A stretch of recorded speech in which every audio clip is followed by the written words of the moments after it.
नारायण हरि हरि ओम। हे श्रीमन्नारायण नारायण हरि हरि ओम। मेरे मित्रों, यहाँ से सर्ग लीला शुरू हो रहा है। परीक्षित ने जितना प्रश्न को पूछा, भगवान सुखदेव जी थे। सुखदेव जी कह रहे हैं कि राजा परीक्षित, जो तुमने मुझसे प्रश्न किया है वही प्रश्न विदुर जी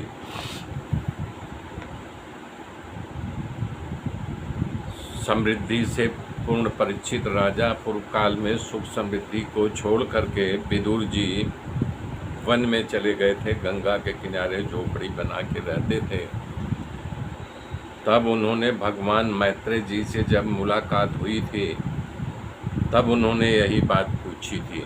तो बता रहे हैं, जब भगवान सर्वेश्वर पांडव के दूध बन करके गए थे, तब दुर्योधन के महल को छोड़ करके दुर्योधन उनको बार बार बोल रहा था कि हमारे यहाँ भोजन करो। महल को छोड़ करके विदुर जी के यहाँ बिना बुलाए, बिना निमंत्रण का अपना घर समझ करके उनके घर जो है चले गए थे खाने के लिए। क्योंकि विदुर जी के हृदय में अस्खलित भक्ति की धारा बहती रहती थी। हर पल हर क्षण भक्ति के प्रभाव के कारण वो भागवत भक्त कहलाते थे। बुद्धि और नीति से भरपूर, उनके अंदर बुद्धि बहुत थी और नीति से भरपूर कोई नीतिपूर्ण बात को किया करते थे। यदि भगवान की भक्ति अंदर न हो, आप भगवान की पूजा पाठ करो, भक्ति न हो तो सब बेकार। उदाहरण बता रहे हैं, जैसे मान लीजिए आप कढ़ी बना दिए, उसकी सुगंध से जीभ लप लप लप कर रही है, परंतु उसमें नमक न हो, तब बताओ उस कढ़ी क्या दशा होगी। रामचरितमानस में भी भक्ति को राम जी ने जो नमक की उपमा दिया है। जब भगवान राम काक भुसुंडी पर प्रसन्न हुए, तब श्री राम जी वरदान में भक्ति के अलावा कुछ मांगने के लिए काक भुसुंडी से कहा। तब काक भुसुंडी क्या कह रहा है? आज देहु सब संशय नाही, मांगु जो देहि भाव मन माही। राम जी ने पहले कहा कि आज जो तुम मांगोगे वही दूंगा। और सुनी प्रभु बचन अधिक अनुराग्यो, मन अनुमान करन तब लाग्यो। काक भुसुंडी अनुमान करने लगा, क्या? अरे प्रभु कह देन सकल सुख सही, अब भगति आपन देन न कही। अरे भगति हीन सुख गुण सब सुख ऐसे, अवलवन बिना बहु व्यंजन जैसे।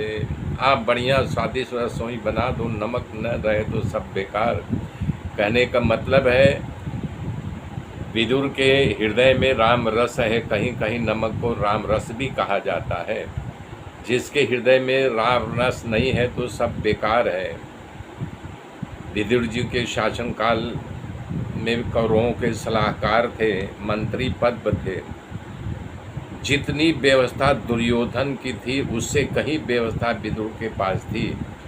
उनके मन में हमेशा एक भाव उठा करता था कि मैं अब सब छोड़ करके वन में जा करके भगवान की तपस्या करूं, तब मुझे आनंद आएगा। इससे मुझे क्या लेना देना। एक दिन विदुर जी हस्तिनापुर में थे, देखे हस्तिनापुर बहुत सजाया जा रहा है, तो उन्होंने लोगों से पूछा, भाई कोई आज त्यौहार है क्या?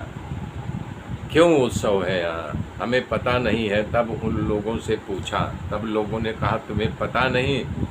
आज भगवान श्री कृष्ण द्वारिका से हस्तिनापुर में कौरवों पांडवों का सुलह कराने के लिए आ रहे हैं और तुमको नहीं पता? ये सुनते ही विदुर के हाथ में जो पात्र था धड़ाम करके नीचे गिर गया और भाव विभोर हो गए।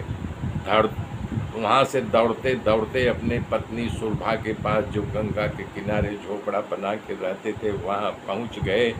बोले, हे देवी, आज मैं धन्य धन्य नहीं महाधन्य हो गया। सुलभा ने कहा, ऐसा क्या हो गया?